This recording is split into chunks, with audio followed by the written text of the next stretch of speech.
ریاستی فسطائیت کا مسلسل شکار بننے والے عثمان ڈار کو اغوا کر لیا گیا۔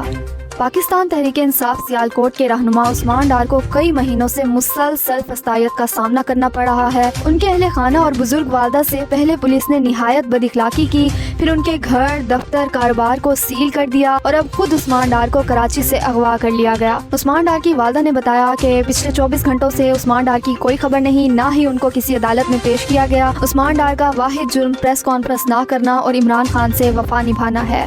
عوام کا فیصلہ صرف عمران خان۔ سابق وزیر اعلیٰ گلگت بلتستان خالد خورشید کی غیر قانونی نااہلی کے بعد خالی ہونے والی سیٹ پر کل الیکشن ہوئے، جس میں عوام نے تمام تر مظالم اور رکاوٹوں کے باوجود عمران خان کے امیدوار کو بھاری اکثریت سے جتوا دیا۔ عوام نے ایک بار پھر اپنا فیصلہ سنا دیا کہ جیل میں بیٹھ کر بھی وہ عمران خان کو ہی وزیر اعظم بنوائیں گے۔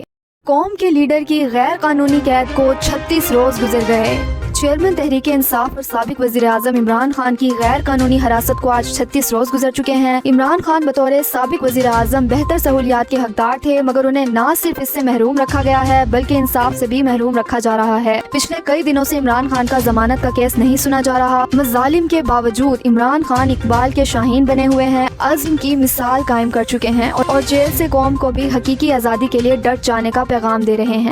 سائفر کیس میں ضمانت کیس کی سماعت کل بروز سوموار کو ہوگی۔ چیئرمین عمران خان کے وکلاء پچھلا پورا ہفتہ عدالتوں کے چکر لگاتے رہے، مگر جج چھٹیوں پر تھے، جس وجہ سے کیس کی سماعت نہ ہو سکی۔ کل بھی لیگل ٹیم عدالت پہنچی تو پتہ چلا جج صاحبان نہیں آئے۔ وکلاء ٹیم کل دوبارہ عدالت حاضر ہوگی اور ضمانت کی استدعا کرے گی۔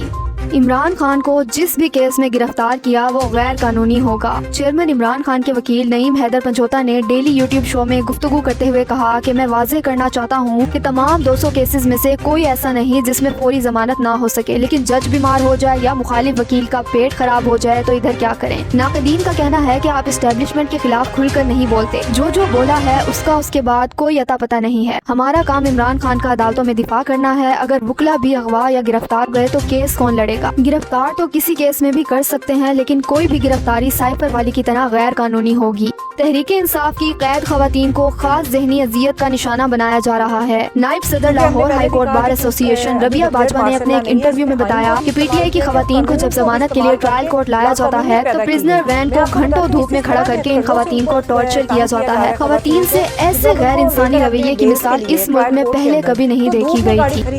الیکشن کمیشن کا عوامی فیصلے کو ماننے سے انکار۔ کل گلگت بلتستان کے علاقے استور میں سابق وزیر اعلیٰ کی خالی نشست پر الیکشن ہوئے، جو تحریک انصاف بھاری اکثریت سے جیتی، مگر ابھی تک الیکشن کمیشن نتائج کا اعلان نہیں کر رہا، جس کے خلاف گلگت بلتستان کی عوام ریٹرننگ آفس کے باہر مسلسل احتجاج کر رہی ہے۔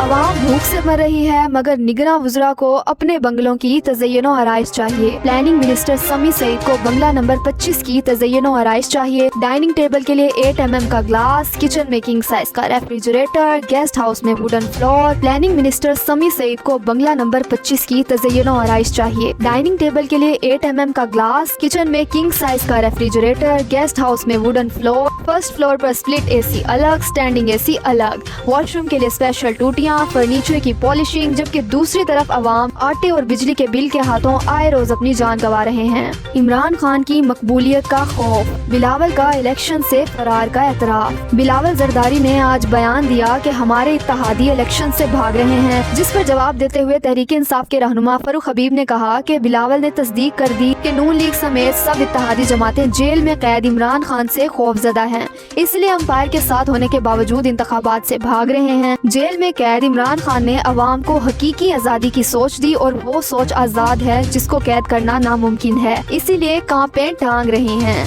عوام پر ایک اور بم گرانے کی تیاری، پیٹرولیم مصنوعات کی قیمتوں میں بڑے اضافے کا امکان۔ اگلے ہفتے پیٹرولیم مصنوعات مزید فی لیٹر 15 روپے تک مہنگی ہونے کا امکان ہے۔ پی ڈی ایم کی مچائی ہوئی تباہی کو نگراں حکومت عملی جامہ پہنا رہی ہے اور غریب عوام کو مسلسل مہنگائی کی اذیت دے رہی ہے۔ پیٹرولیم مصنوعات اور ڈالر کی قیمت میں مسلسل اضافے اور بجلی گیس کی قیمتیں بڑھنے سے غریب آدمی مکمل تباہ ہو گیا ہے۔ شہریوں کا کہنا ہے کہ ایک وقت کی روٹی کھانے سے بھی عاجز آ گئے ہیں، بھیک مانگ کر غریب طبقہ گزارا کر رہا ہے، جبکہ حکمران عوامی ٹیکس کے پیسوں پر عیاشیاں کر رہے ہیں۔